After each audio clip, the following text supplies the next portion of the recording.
I heard the clang first, a sharp, metallic thud that echoed across Willow Lake like a gunshot in a library. I bolted out of my cabin, coffee mug still in hand, expecting to see a deer tangled in my fishing nets or maybe a kid who'd crashed his bike into my mailbox again.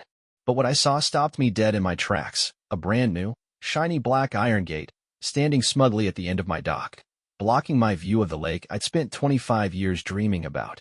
A silver plaque gleamed in the morning sun, screaming in bold letters, "Private HOA access only. Violators will be fined $2,500. And right above it, a security camera blinked red, staring straight at me like it was daring me to make a move. I'm Mike Harper, by the way, a retired civil engineer who traded concrete jungles for the quiet shores of Willow Lake, a little gem tucked away in the pine forests of northern Michigan. After decades of designing bridges and sewer systems, I'd finally saved enough to buy this slice of paradise, a cozy A-frame cabin with a backyard that sloped right into the water. No mortgage, no loans, and definitely no HOA, or so I thought. Every morning, I'd shuffle down to my rickety wooden dock, thermos in hand, and cast a line into the mist, watching the sun rise over the lake. It was my sanctuary. Until that gate showed up. I stood there, jaw on the floor, coffee going cold in my hand, as I traced the fence with my eyes. Black steel bars stretched out like a prison wall, cutting through the reeds and running all the way to my neighbor's property line before looping back toward the private road that led to the Willow Lake Estate subdivision. My dock, was now on the other side of this monstrosity, completely out of reach. I wasn't just mad. I was livid. Who in their right mind installs a fence on someone else's property without so much as a text? That's when I heard the crunch of gravel behind me. I turned to see a woman marching up the path, clipboard clutched to her chest like a shield, her lavender blazer so stiff it looked like it could stand on its own. She had a smile that could curdle milk and wedge sandals that were way too ambitious for a dirt trail. I knew trouble when I saw it, and this woman was trouble with a capital T. "Good morning," she chirped, her voice dripping with fake sweetness. "I'm Karen Rausch, president of the Willow Lake Estates Homeowners Association. We've installed a protective barrier around the lake access, for safety, of course. Strictly for HOA members. I'm sure you understand, liability concerns and all." I blinked, trying to process the audacity. "Karen, I live right here," I said, pointing to my cabin. "This is my lake access." She tilted her head and let out a laugh that sounded like a seagull choking on a cracker. "Oh, that's charming. But technically, this strip of land is now under HOA management. We sent notices, several, in fact." She tapped her clipboard like it held the secrets of the universe. "Safety first, right?" My blood pressure spiked so hard I swear I heard it buzzing in my ears. "Karen, I didn't get a single notice. And how did you even get permission to build this? This land isn't part of your HOA. Her smile tightened, and she leaned in like she was about to let me in on a little secret. "Oh, but it is now. The HOA acquired the lease last spring. It used to belong to the old tackle shop owner, rest his soul, but after he passed, it went up for bid. We secured it and redesignated it as HOA common property. It was all discussed at our March meeting. Fully above board." I stared at her, my brain scrambling to make sense of her twisted logic. The tackle shop, a tiny strip of land between my property and the lake, where Old Man Jenkins used to sell worms and root beer. I'd always assumed it was part of my deed or a county easement. Turns out, I was wrong. And Karen had swooped in like a vulture, snatching it up without a word to anyone who actually lived here. "Let me guess," I said, my voice tight. "You didn't bother telling any of the neighbors?" She waved a hand dismissively. "You're welcome to file a formal appeal, but as a non-member, you won't have voting rights." And with that, she turned on her heel and strutted back down the path, leaving me standing there, fuming, in front of a gate that had just stolen my peace. I wasn't part of the HOA. I'd bought this land years before the subdivision even existed, back when Willow Lake was just a handful of cabins and a dirt road. Yet somehow, this suburban dictator had managed to rope off my lake access and declare it HOA territory without even knocking on my door. I wasn't just going to let this slide. I marched back to my cabin, grabbed my phone, and started digging. If Karen wanted a fight, she was about to get one. But before I get into how I turned the tables on her, I want to hear from you. Have you ever dealt with an HOA Karen who thought she owned the world? Drop your story in the comments. I'm dying to know I'm not the only one who's had to deal with this kind of nonsense. Let's see how this battle unfolds. I spent the rest of that morning pacing my cabin, the image of that smug gate burned into my brain like a bad tattoo. My coffee had gone cold, my fishing plans were ruined, and every time I glanced out the window, that blinking red camera seemed to mock me. I wasn't about to let Karen Rausch and her HOA cronies turn my slice of Willow Lake into their private playground. I needed answers, and I needed them fast. So, I did what any reasonable person would do. I grabbed my laptop, a bag of Cheetos, and started digging into property records like I was Indiana Jones hunting for the Holy Grail. It didn't take long to confirm what I'd suspected. The strip of land where the gate stood was a separate parcel, a narrow sliver that had once belonged to Old Man Jenkins' tackle shop. When he passed away, the land went up for auction, and the Willow Lake Estates HOA had snatched it up for a measly $3,200. The kicker? My deed clearly showed I owned the cabin and the surrounding land, but this tiny strip, barely 10 feet wide, was a legal gray area. Karen had exploited that gray area like a shark smelling blood in the water. I wasn't part of the HOA, so I hadn't been invited to their precious March meeting where they'd voted to turn my lake access into their exclusive domain. The more I read, the hotter my anger burned. This wasn't just a gate, it was a declaration of war. I decided to take the fight straight to the source. The HOA was hosting their monthly meeting that evening at the Willow Lake Estates Clubhouse, a fancy little building with white shutters and a sign out front that read Community First. In curly letters, I threw on a flannel shirt, grabbed a notebook, and headed over, determined to get some answers. Walking into that meeting felt like stepping into a reality TV show, The Real Housewives of Willow Lake, starring Karen as the self-appointed Queen Bee. The room was packed with about 30 residents, all sipping lemonade from plastic cups and whispering to each other like they were at a high school reunion. Karen sat at the front, her clipboard on the table like a throne, her lavender blazer somehow even stiffer than it had been that morning. I took a seat in the back, trying to blend in, but Karen spotted me immediately. Her eyes narrowed, and that tight-lipped smile crept across her face. "Oh, we have a guest," she announced, her voice dripping with fake enthusiasm. "Mike Harper, is it? From the cabin by the lake? Welcome. I'm sure you're here to discuss the new gate." The room went silent, and every head turned to stare at me. I felt like a deer in headlights, but I wasn't about to back down. "Yeah, Karen," I said, standing up. "I'm here because you built a gate on my property without asking. I want to know how you think that's okay." The room erupted in murmurs. Karen raised a hand, silencing the crowd like she was conducting an orchestra. "Mike, I understand your confusion, but as I explained, that strip of land is now HOA property. We've taken steps to ensure the safety of our residents. You're welcome to join the HOA if you'd like access. Dues are only $450 a year." She beamed like she'd just offered me a winning lottery ticket. I could feel my jaw clench. "Karen, I've lived here for 15 years. I'm not part of your HOA, and I shouldn't have to pay to access my own lake." A few people nodded, but most just looked uncomfortable, like they were scared to cross her. That's when a younger woman at the table spoke up. She had sharp eyes and a no-nonsense vibe, her name tag reading Jessica Miller, secretary. "Karen, did we notify all the adjacent property owners about the gate? I don't recall seeing Mike's name on the list." Karen's smile faltered for a split second, but she recovered quickly. "Of course we did, Jessica.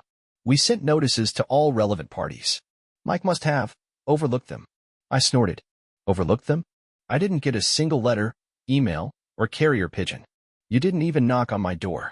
The meeting spiraled from there. Karen steamrolled over every question I asked, dismissing me like I was a kid throwing a tantrum. The other board members either avoided eye contact or nodded along with her like hypnotized drones. One guy, a balding man named Tom Bennett, muttered, "You're not on the lake list anymore, Mike." I almost laughed. The lake list? What was this, a VIP club for fish? By the end of the meeting, I was no closer to getting the gate removed, but I'd learned two things. One, Karen had the HOA wrapped around her finger, and two, she wasn't going to back down without a fight. I drove home that night, my mind racing. I wasn't about to let Karen win, but I needed a plan, something smarter than arguing with a room full of her minions. That's when I saw it, a for sale sign, half hidden in the grass, on a narrow lot right next to the gated strip. It was the other half of the old tackle shop parcel, split by some legal quirk into two separate lots. My heart skipped a beat. If I could buy that land, I might just have a way to turn the tables on Karen. I pulled over, grabbed my phone, and dialed the number on the sign. A real estate agent named Emily Carter answered, her voice so eager I could practically hear her dollar signs. "Oh, that lot. It's been sitting there forever. The owner's an 82-year-old widow in Arizona who inherited it from her brother. She'll take $4,000, no questions asked. I didn't hesitate. I'll take it, I said, my voice shaking with excitement. Draw up the papers. As I hung up, I glanced at the gate, its black bars glinting in the moonlight, and a grin spread across my face. Karen thought she'd locked me out, but she was about to learn a hard lesson. Never underestimate a retired engineer with a grudge. While I was on the phone with Emily, something else was happening across the lake. Karen was back at the clubhouse, sipping chamomile tea with her loyal board member, Tom, plotting her next move. We can't let people like Mike think they can challenge us, she said, her voice low. I've got plans for that lake, big plans. A community swim area, maybe even a gazebo. We just need to make sure he doesn't cause any more trouble. Tom nodded, scribbling notes on his own clipboard. What if he tries to appeal? Karen smirked. Let him. He's not a member. He has no say. Little did she know, I wasn't planning to appeal, I was planning to strike. The next 2 weeks felt like the longest of my life, but they were worth every second. I barely slept, my mind buzzing with the kind of adrenaline I hadn't felt since I designed my first bridge back in '98. I was on a mission, and that mission was to take back what was mine, or at least make Karen regret the day she ever set foot on my side of Willow Lake. While I was finalizing the paperwork with Emily, the real estate agent, I kept a close eye on the gate. Every morning, I'd peek out my window, half expecting Karen to show up with a marching band to celebrate her victory. But she didn't. She was too busy planning something else entirely. Across the lake, Karen was in full HOA dictator mode. She'd organized the annual Willow Lake Estates summer picnic, set to take place right on the other side of my dock, now her exclusive community retreat. I watched from my deck, sipping coffee, as HOA members scurried around like ants. They set up folding tables, strung fairy lights, and even rolled out a portable karaoke machine. I couldn't believe the level of petty energy spilling into my backyard. Karen strutted around in a floral sundress, barking orders like she was directing a Hollywood movie. No, Tom, the punch bowl goes there. And where's the gluten-free cookie tray? She snapped, her clipboard never leaving her side. She thought she'd won. She thought that gate was her crown jewel. Oh, how wrong she was. The day the deed to the narrow lot finally landed in my hands, I felt like I just won the lottery. I bought the land for $4,000, a steal, considering it came with something far more valuable than dirt, the actual gate posts, buried deep into the soil. See, when Karen leased the adjacent parcel, she'd assumed the whole strip was hers. But that tiny sliver where the gate was anchored? It was a separate lot, and now it belonged to me. I owned the very lock she'd used to keep me out. It was almost poetic. I waited a few days, letting the HOA get comfortable with their little symbol of power. I wanted the timing to be perfect. The morning of the picnic, I made my move. I grabbed a lockpicking kit I bought off Amazon. Don't judge. I'm an engineer. I like to be prepared, and a shiny new heavy-duty padlock, the kind you'd see on a bank vault. I strolled down to the gate, whistling like I didn't have a care in the world, and got to work. The old lock came off in seconds, and I snapped my new one into place with a satisfying click. Then I pulled out a laminated sign I'd printed the night before, private property. Access by owner permission only. I nailed it to the gate, stepped back, and admired my handiwork. The red camera blinked at me, but this time, I winked right back. Your move, Karen, I muttered under my breath. I didn't have to wait long for the fireworks. By noon, the picnic was in full swing, kids running around with balloons, adults sipping iced tea, and Karen holding court near a table piled high with cupcakes. I watched from my deck, a glass of lemonade in hand, as she marched toward the gate, her key dangling from a lanyard like a badge of honor. She reached for the lock, tried her key, and nothing. She tried again, her movements growing frantic. She jiggled it, twisted it, even banged it against the gate, her face turning redder by the second. I swear I could hear her muttering from 50 yards away. Finally, she turned to the crowd, her smile so tight it looked like it might snap her face in half. There's been a small technical issue with the lock, she announced, her voice shaking. It'll be resolved shortly. That's when I decided to make my entrance. I strolled down the path, deed in hand, and leaned casually against the fence. Karen's eyes locked onto me, and I swear I saw steam coming out of her ears. Mike, she hissed, clutching her clipboard like a lifeline. What did you do? I held up the deed, letting the neon yellow highlighter on the plot map catch the sunlight. I didn't do anything to your property, Karen, but I did by mine. This nice little strip right here, where your gate happens to be standing, including that big rock over there. I pointed to a boulder near the water, just to rub it in. Her jaw dropped, and she snatched the deed from my hand, scanning it like it was written in hieroglyphics. The crowd behind her started whispering, and I could feel the tide shifting. Jessica, the sharp-witted secretary, stepped forward, her arms crossed and a smirk playing on her lips. "Karen, are you saying you built a gate on land we don't even own?" Karen's face twisted like she'd just bitten into a sour lemon. We installed this gate. The HOA funded it," she stammered, her voice shrill. I shrugged. "And I own the soil under it, which means it's mine. In fact, I was thinking of replacing it with a nice hammock. What do you think?" A few people in the crowd laughed, and Karen's eyes widened in panic. She turned to Tom, her loyal minion, and barked, "Call an emergency board session now." But the board members looked uneasy. Jessica raised an eyebrow, clearly enjoying the show, and a few residents started murmuring about HOA overreach. Karen stormed off, her phone already glued to her ear, leaving her cupcakes unattended. I took a sip of my lemonade, savoring the moment. I'd just turned Karen's victory picnic into her public humiliation, and it felt good. But I knew this was far from over. Karen wasn't the type to go down without a fight, and I had a feeling she was already plotting her next move. While she was on the phone, yelling at some poor lawyer, I was back at my cabin, pulling up county zoning laws on my laptop. If she wanted to play dirty, I was ready to play smarter. I'll admit, watching Karen's meltdown at the picnic gave me a rush I hadn't felt in years. I sat on my deck that evening, the sun dipping below the pines, casting a golden glow over Willow Lake, and I couldn't help but grin. I'd turned her precious gate into my personal trophy, and the look on her face when she realized she'd lost control was worth every penny of the $4,000 I'd spent on that strip of land. But deep down, I knew Karen wasn't done. She was like a mosquito on a summer night, annoying, persistent, and always coming back for more. I just didn't expect her to get so creative so fast. The next morning, I woke up to a strange sight.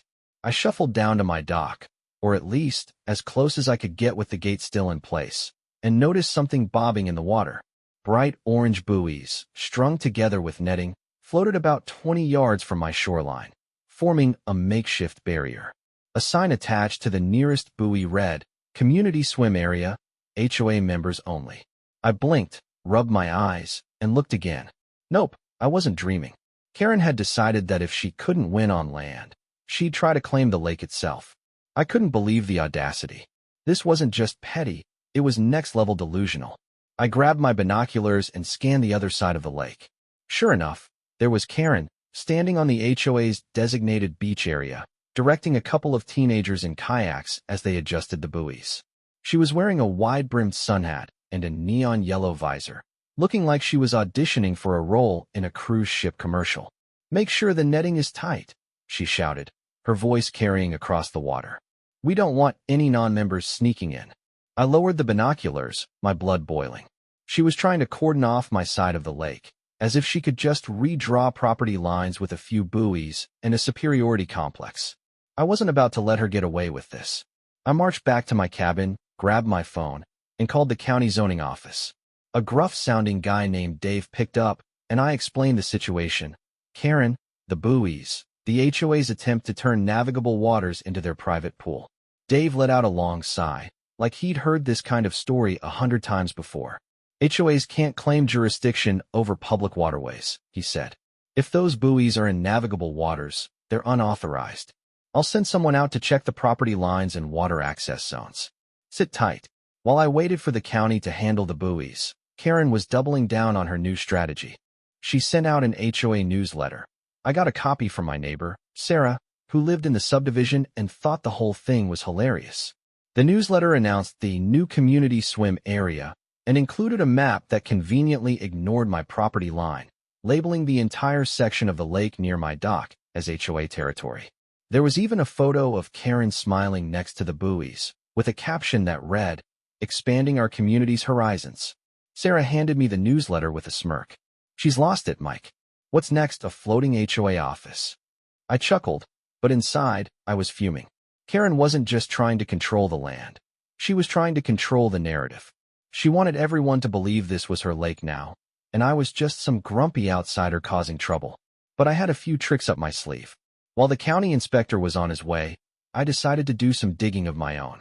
I called up an old friend, Ryan Thompson, who worked in the municipal planning office back in my engineering days.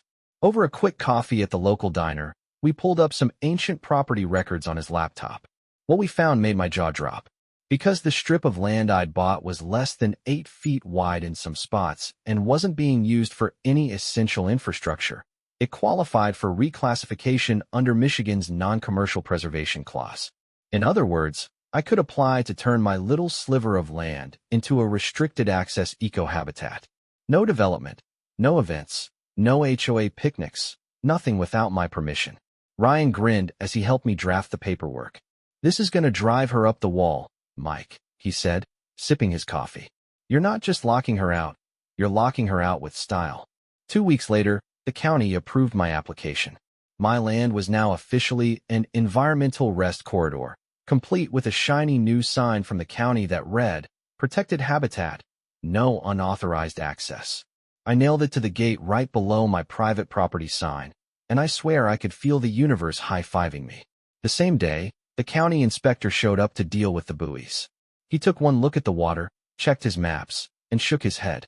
"These are in navigable waters," he told me. "HOA has no claim here. I'll have them removed by tomorrow." I thanked him, handed him a bottle of iced tea, and watched as he drove off to deliver the bad news to Karen. Across the lake, Karen was in the middle of a yoga session with a few HOA members when the inspector pulled up. I watched through my binoculars as he explained the situation, pointing to the buoys and shaking his head. Karen's face went from smug to furious in about 3 seconds flat. She threw her hands in the air, her yoga mat slipping off her shoulder, and started arguing with the inspector. I couldn't hear what she was saying, but I could imagine it. "This is our lake. We have rights." The inspector just shrugged, handed her a citation, and drove off. By the next morning, the buoys were gone, and Karen's community swim area was nothing but a memory.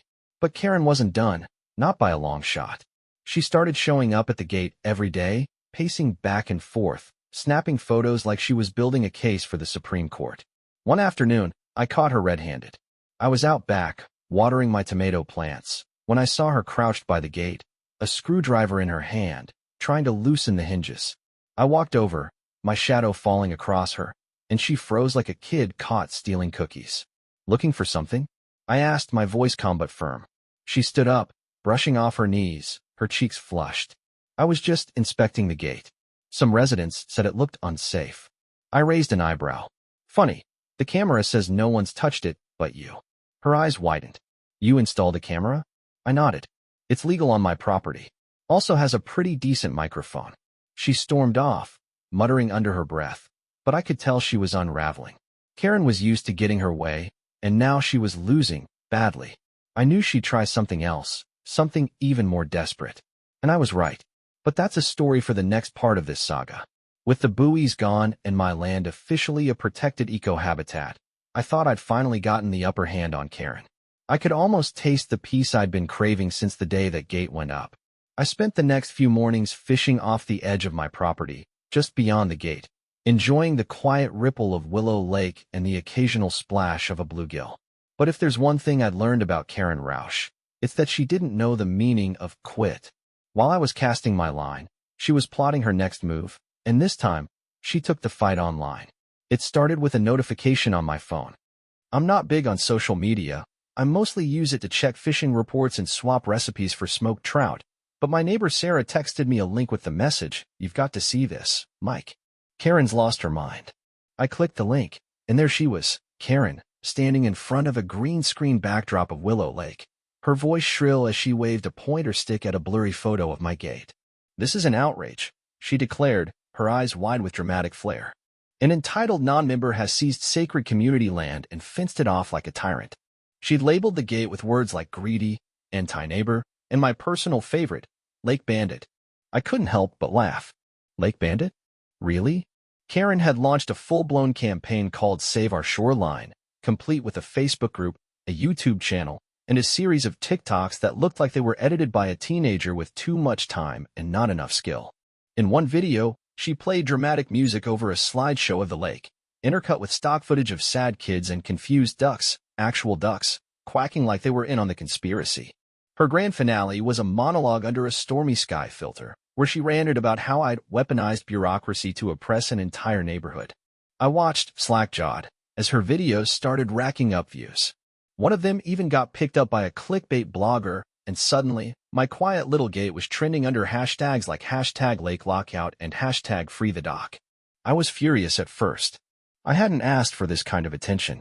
I just wanted to fish, sip my coffee, and not have to deal with a power-hungry HOA president. Strangers started commenting on my public property records, one even leaving a voicemail asking if I'd rent the land back to the community for $500 a month.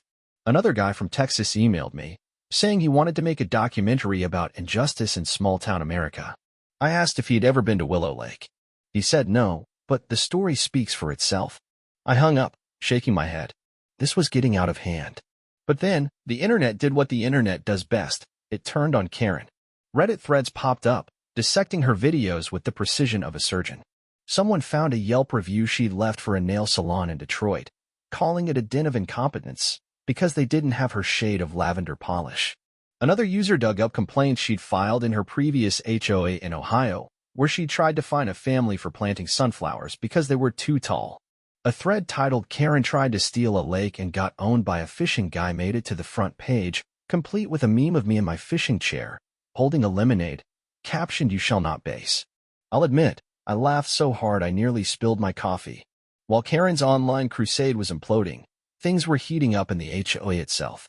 Jessica, the secretary who'd been skeptical of Karen from the start, had been quietly gathering support. She showed up at my cabin one afternoon, a stack of papers in her hand and a determined look on her face. "Mike, you need to see this," she said, handing me a folder. It was a printout of the latest HOA meeting minutes, which her friend on the board had leaked.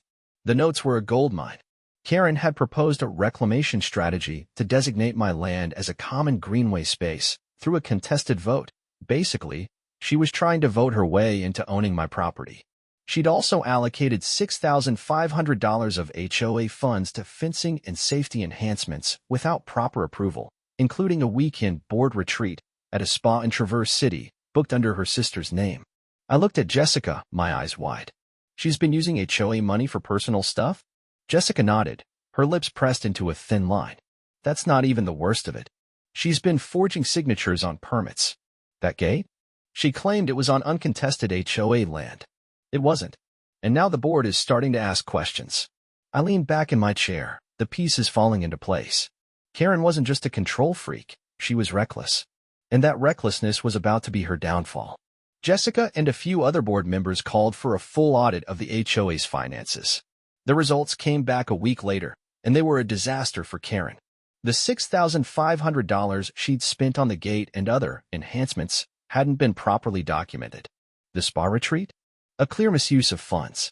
One board member resigned in protest, another demanded a public apology, and Jessica pushed for Karen's suspension pending investigation. Karen tried to fight back, filing a complaint with the county zoning office, claiming I'd illegally reclassified my land. But the zoning officer came out, checked the records, and told her flat out, "Mike owns it. It's not under your HOA's domain." End of story. Her complaint backfired spectacularly, and the county slapped her with a $7,000 fine for forging a permit application for the original gate. By the end of the week, Karen's empire was crumbling. She resigned from her position as HOA president, citing a toxic environment in a dramatic email to the residents. But the damage was done. Her online presence went quiet. No more TikToks, no more rants. She posted one last cryptic message on her Facebook group, moving on to calmer waters. Rumor had it she'd moved to a condo in Florida, probably to terrorize another HOA. I didn't care. I was just glad she was gone. As for me, I was starting to feel like a local legend. Residents stopped by my cabin with thank you gifts, homemade pies, a six-pack of craft beer, even a hand-painted sign that read "Willow Lake Hero." I put it up next to my fishing chair, right by the gate. For the first time in months, I felt like I could breathe again. But the story wasn't over yet, not quite. With Karen gone, Willow Lake felt like it could finally breathe again. The air seemed lighter, the water sparkled a little brighter, and even the raccoons that usually raided my trash can seemed less aggressive. I spent the next few weeks reclaiming my mornings, thermos in one hand, fishing pole in the other, casting my line into the mist just like I'd always dreamed. The gate was still there, Its black bars weathered from the drama, but it didn't feel like a barrier anymore. It felt like a trophy, a reminder of the battle I'd fought and won. But I wasn't done with it just yet. I had one final move to make, one that would turn this whole ridiculous saga into something bigger than me, Karen, or the HOA. I started noticing a change in the neighborhood. People I'd never met before began waving as they passed my cabin, some even stopping by to chat. A teenage girl named Emily, who just moved into the subdivision with her family, knocked on my door one afternoon, a fishing rod slung over her shoulder. "Mr. Harper," she said, shifting nervously, "I heard you own the best fishing spot on the lake." My brother dared me to sneak in, but my dad always said it's better to ask. "Can I fish here?" I looked at her for a moment, then handed her a laminated permission slip I'd started keeping in a folder on my porch. "Welcome to the lake, Emily," I said with a grin. "Just don't scare the fish and clean up your bait wrappers." Her smile lit up the whole yard, and I knew I'd made the right call. That interaction got me thinking. The gate had been a symbol of control for Karen, a way to keep people out. But what if I turned it into something else, a symbol of trust, of community? The next morning, I walked down to the gate with a screwdriver and a new sign I'd made the night before. I removed the heavy-duty padlock I'd installed during the height of the battle, leaving the gate wide open. In its place, I nailed up a laminated sign that read, "Access granted by courtesy. Respect earns welcome, entitlement earns nothing."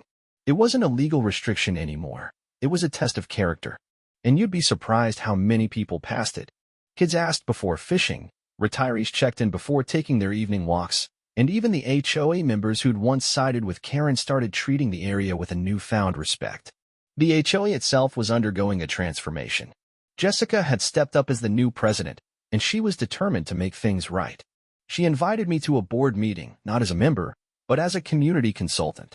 I declined the official title but showed up with a box of donuts from the local bakery and a few sarcastic quips, which seemed to go over well.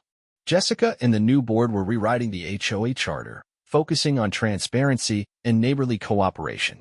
They even organized a Willow Lake Appreciation Day, a low-key event to celebrate the shoreline cleanup efforts and the revised bylaws.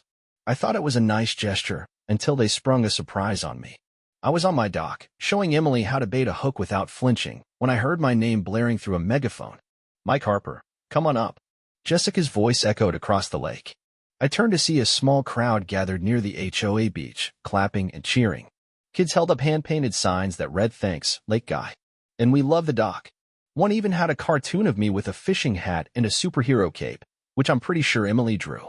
I tried to wave them off, but Jessica dragged me to the front and handed me a wooden plaque engraved with, "In recognition of community integrity and unmatched patience." I laughed, half expecting it to say "most likely to outsmart an HOA, but it was actually pretty classy. As I stood there, surrounded by laughing neighbors and the smell of grilled hot dogs drifting through the air, I realized something incredible had happened. Somewhere between the property disputes, the viral memes, and the HOA meetings gone wrong, we'd become a better neighborhood. People talked to each other now, shared recipes, lent tools, even gossiped about the weather. The board was transparent, the rules were fair, and there hadn't been a single gate-related incident in months. It was a small miracle. But of course, there was one last twist. As the sun dipped below the horizon, casting an orange glow over the lake, a silver SUV pulled up near the end of the road. A woman stepped out, sunglasses, a floral scarf, and flats that were way too clean for a dirt path. She walked slowly toward the gate, her steps deliberate, and I caught her name in a whisper before it even reached me, "Karen." She didn't approach the crowd or make a scene. She just stood there, staring at the water, then pulled a small box from her bag. She opened it, looked inside, and closed it again without taking anything out. I stayed where I was, watching from a distance. Part of me expected her to shout something, maybe demand an apology, but she just turned to me, her voice barely audible. "Still got the key?" I raised my thermos in a mock salute. "Don't need to use it anymore." She gave a faint nod, got back in her car, and drove off, no dramatics, just a quiet exit. That night, as the crowd thinned and a few of us stayed behind to roast marshmallows, Emily and her brother retold the story of the Great Gate War using stick figures and a fire poker, making everyone laugh. A retired couple, the Wilsons, handed me a slice of their homemade apple pie as thanks for steering the HOA back on track. I shrugged. I just stood my ground. They disagreed, and I let them win that argument. Eventually, I found myself alone again, sitting in my weathered fishing chair, the lake whispering its quiet lullaby. I looked at the open gate, the plaque on the post, and the worn trail where hundreds of respectful feet had passed. A year ago, I'd been locked out. Now, people were walking through freely, but on my terms, under one simple rule: don't be a jerk. I thought about the whole saga, the angry emails, the viral memes, the zoning paperwork that could have doubled as a novel. A ridiculous little gate had turned into a story of pride, petty battles, and accidental heroism. And through it all, the lake never changed. It just kept shimmering, patient, and waiting. I reached into my tackle box and pulled out the original padlock Karen had installed. It was rusted now, frozen shut from time and weather. I placed it on the gate post, a silent relic of a time when lines were drawn in metal instead of kindness. As I headed back to my cabin, the porch light glowing warm in the dark, Emily ran up, out of breath. "Mr. Harper, you coming to the late-night fish-off tomorrow?" I smiled. "Wouldn't miss it." She grinned, then added, "Oh, and someone pinned your fishing hat to the HOA bulletin board as a joke." "I swear it wasn't me." I chuckled. "Community art, huh? Remind me to charge you rent next time." She laughed, and I headed inside, the sounds of the lake echoing softly behind me. Subscribe to my channel so you don't miss more stories like this. Maybe next time I'll tell you about how I accidentally started a neighborhood pie war. I have many more HOA stories to tell.